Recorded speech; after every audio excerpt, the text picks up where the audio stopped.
ನಮಸ್ಕಾರ. ಎನ್ಆರ್ಪುರ ಸುದ್ದಿ ಸಮಾಚಾರಕ್ಕೆ ಸ್ವಾಗತ. ಇಂದು ಗುರುವಾರ. ಓದುತ್ತಿರುವವರು ನಂದಿನಿ ಆಲಂದೂರು. ಸುದ್ದಿಗಳ ವಿವರ. ಸರ್ಕಾರಿ ಆಸ್ಪತ್ರೆಯ ಮೂಳೆ ತಜ್ಞ ಡಾಕ್ಟರ್ ಬಿಟಿ ವಿಜಯ್ ಅವರ ಪ್ರಾಮಾಣಿಕ ಸೇವೆಯಿಂದ ನೂರಾರು ರೋಗಿಗಳಿಗೆ ಅನುಕೂಲವಾಗಿದೆ ಎಂದು ರೈತ ಮುಖಂಡ ಎಂಎನ್ ನಾಗೇಶ್ ಶ್ಲಾಘನೆ ವ್ಯಕ್ತಪಡಿಸಿದರು. ಅವರು ಬುಧವಾರ ಸರ್ಕಾರಿ ಆಸ್ಪತ್ರೆಯ ಆವರಣದಲ್ಲಿ ರೋಟರಿ ಸಂಸ್ಥೆಯಿಂದ ನಡೆದ ವೈದ್ಯರ ದಿನಾಚರಣೆ ಸಮಾರಂಭದಲ್ಲಿ ಸರ್ಕಾರಿ ಆಸ್ಪತ್ರೆಯ ಕೀಲು ಮತ್ತು ಮೂಳೆ ತಜ್ಞ ಡಾಕ್ಟರ್ ವಿಜಯ್ ಅವರನ್ನು ಸನ್ಮಾನಿಸುವ ಕಾರ್ಯಕ್ರಮದಲ್ಲಿ ಮಾತನಾಡಿದರು. ಕಳೆದ 8 ವರ್ಷದಿಂದ ಮೂಳೆ ಶಸ್ತ್ರಚಿಕಿತ್ಸೆಗಾಗಿ ಮಣಿಪಾಲ ಆಸ್ಪತ್ರೆಗೆ ಹೋಗುವ ಪರಿಸ್ಥಿತಿ ಇತ್ತು. ಈಗ ಇಲ್ಲಿನ ಸರ್ಕಾರಿ ಆಸ್ಪತ್ರೆಯಲ್ಲೇ ಈ ಸೇವೆ ಸಿಗುತ್ತಿದೆ ಎಂದರು. ರೋಟರಿ ಸದಸ್ಯ ಎಸ್ಟಿ ಗೌಡ ಮಾತನಾಡಿದರು. ಸಭೆಯ ಅಧ್ಯಕ್ಷತೆ ವಹಿಸಿದ್ದ ರೋಟರಿ ಕ್ಲಬ್ ನಿಯೋಜಿತ ಅಧ್ಯಕ್ಷ ಪಿಎಸ್ ವಿದ್ಯಾನಂದ ಕುಮಾರ್ ವೈದ್ಯರ ದಿನಾಚರಣೆ ಬಗ್ಗೆ ಮಾಹಿತಿ ನೀಡಿದರು.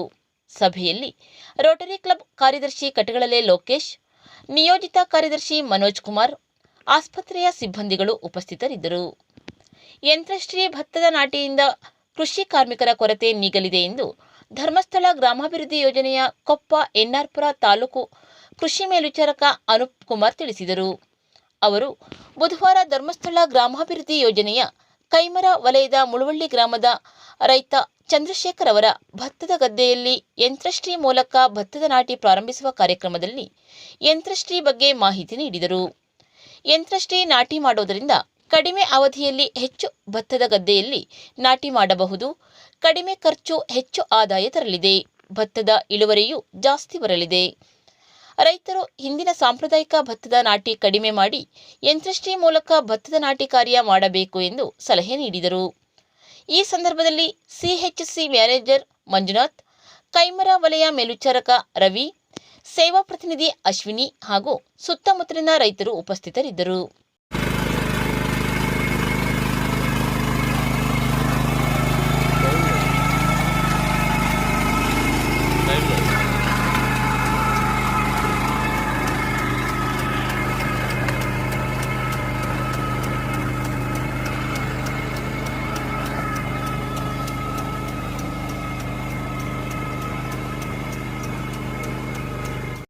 ನರಸಿಂಹರಾಜಪುರ ತಾಲೂಕಿನ ಗಡಿಭಾಗದ ಸಿದ್ದರಮಠದಲ್ಲಿ ಶ್ರೀ ಸಿದ್ದೇಶ್ವರ ಟ್ರಸ್ಟ್, ಸಿದ್ದೇಶ್ವರ ಹಳೆ ವಿದ್ಯಾರ್ಥಿ ಸಂಘ ಹಾಗೂ ಸಿದ್ದರಮಠ ವಿಕಾಸ ಸ್ವಸಹಾಯ ಸಂಘದ ಆಶ್ರಯದಲ್ಲಿ ಉಚಿತ ಆರೋಗ್ಯ ತಪಾಸಣೆ ಹಾಗೂ ರಕ್ತದಾನ ಶಿಬಿರವು ಮಂಗಳವಾರ ನಡೆಯಿತು. ಶೃಂಗೇರಿಯ ಶ್ರೀ ಭಾರತೀ ತೀರ್ಥ ಮಹಾಸ್ವಾಮೀಜಿ ಆಸ್ಪತ್ರೆಯ ಸಂಚಾರಿ ಘಟಕದ ವೈದ್ಯರು ರೋಗಿಗಳ ತಪಾಸಣೆ ನಡೆಸಿದರು.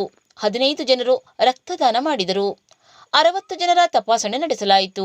ಈ ಸಂದರ್ಭದಲ್ಲಿ doctor Praveen, doctor Sushma, doctor Anupama, doctor Mahesh, doctor Renuka Aradhya, ಆಸ್ಪತ್ರೆಯ ಕೋಆರ್ಡಿನೇಟರ್ ಕಿರಣ್, 3 ಸಂಘಗಳ ಅಧ್ಯಕ್ಷರು, ನಿರ್ದೇಶಕರು, ಸದಸ್ಯರು ಹಾಗೂ ಸುತ್ತಮುತ್ತಲಿನ ಗ್ರಾಮಸ್ಥರು ಭಾಗವಹಿಸಿದ್ದರು.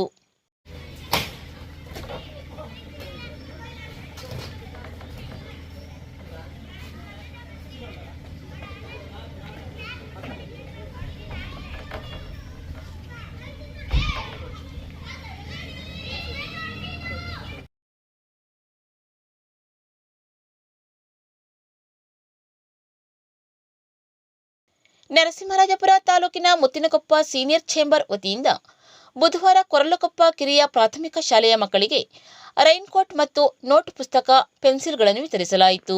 ಈ ಸಂದರ್ಭದಲ್ಲಿ ಮುತ್ತಿನಕೊಪ್ಪ ಸೀನಿಯರ್ ಚೇಂಬರ್ ಅಧ್ಯಕ್ಷ ಎಚ್ಎಂ ನಾಗರಾಜ್, ಉಪಾಧ್ಯಕ್ಷ ನಾಗೇಂದ್ರ, ಕಾರ್ಯದರ್ಶಿ ಎಚ್ಎಸ್ ರವಿಕುಮಾರ್, ಸದಸ್ಯರಾದ ಗಣೇಶ್ ಮೂರ್ತಿ, ಹೂವಪ್ಪ, ಉಮೇಶ್, ಶಾಲಾ ಎಸ್ಡಿಎಂಸಿ ಅಧ್ಯಕ್ಷರು, ಶಿಕ್ಷಕರು ಹಾಗೂ ಮಕ್ಕಳು ಉಪಸ್ಥಿತರಿದ್ದರು. ನರಸಿಂಹರಾಜಪುರ ತಾಲೂಕಿನ ಹೊಸಕೆರೆ ಶಾಲಾ ಮೈದಾನದಲ್ಲಿ ಧರ್ಮಸ್ಥಳ ಗ್ರಾಮಾಭಿವೃದ್ಧಿ ಯೋಜನೆಯ ವಿಪತ್ತು ನಿರ್ವಹಣಾ ಘಟಕದ ಸದಸ್ಯರಿಂದ ಗಿಡ ನೆಡುವ ಕಾರ್ಯಕ್ರಮವು ಸೋಮವಾರ ನಡೆಯಿತು. ವಿವಿಧ ಜಾತಿಯ 100 ಗಿಡಗಳನ್ನು ನೆಡಲಾಯಿತು. ಈ ಕಾರ್ಯಕ್ರಮದಲ್ಲಿ ಧರ್ಮಸ್ಥಳ ಗ್ರಾಮಾಭಿವೃದ್ಧಿ ಯೋಜನೆಯ ಎನ್ಆರ್ಪುರ ವಲಯ ಮೇಲ್ವಿಚಾರಕ ರತನ್ ಶೆಟ್ಟಿ, ಸೇವಾ ಪ್ರತಿನಿಧಿ ವೀಣಾ, ವಿಪತ್ತು ನಿರ್ವಹಣಾ ಘಟಕದ ಸದಸ್ಯರುಗಳಾದ ವೀರಭದ್ರ, ಕಿರಣ್, ಪ್ರವೀಣ್, ಸುಜಾತ, ಆಶಾ, ಶಿಲ್ಪಾ, ಮಂಜುನಾಥ್, ಸುಜಾತ ಹಾಗೂ ಶಾಲಾ ಶಿಕ್ಷಕರು ಮತ್ತು ಮಕ್ಕಳು ಭಾಗವಹಿಸಿದ್ದರು.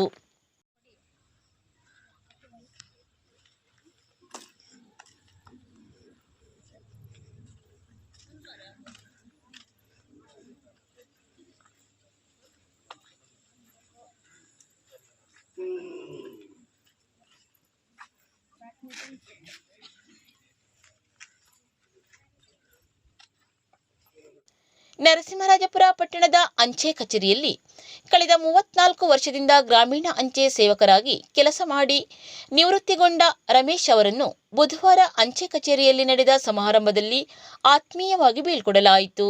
ಈ ಸಂದರ್ಭದಲ್ಲಿ ಎನ್ಆರ್ಪುರ ಅಂಚೆ ಕಚೇರಿಯ ಸಬ್ ಪೋಸ್ಟ್ ಮಾಸ್ಟರ್ ಪ್ರತಿಭಾ, ಅಂಚೆ ಮೇಲ್ವಿಚಾರಕ ನಿತೀಶ್, ಗ್ರಾಮೀಣ ಅಂಚೆ ನೌಕರರ ಸಂಘದ ತಾಲೂಕು ಅಧ್ಯಕ್ಷ ಜೆಎನ್ ರವಿಶಂಕರ್, ಗೌರವ ಅಧ್ಯಕ್ಷ ತಿಪ್ಪೇಶ್ ಹಾಗೂ ಎಲ್ಲ ಗ್ರಾಮೀಣ ಅಂಚೆ ನೌಕರರು ಉಪಸ್ಥಿತರಿದ್ದರು. ಇದೇ ಸಂದರ್ಭದಲ್ಲಿ ಗ್ರಾಮೀಣ ಅಂಚೆ ನೌಕರರ ಪರವಾಗಿ ರಮೇಶ್ ಅವರನ್ನು ಗೌರವಾಧ್ಯಕ್ಷ ತಿಪ್ಪೇಶ್ ಸನ್ಮಾನಿಸಿದರು.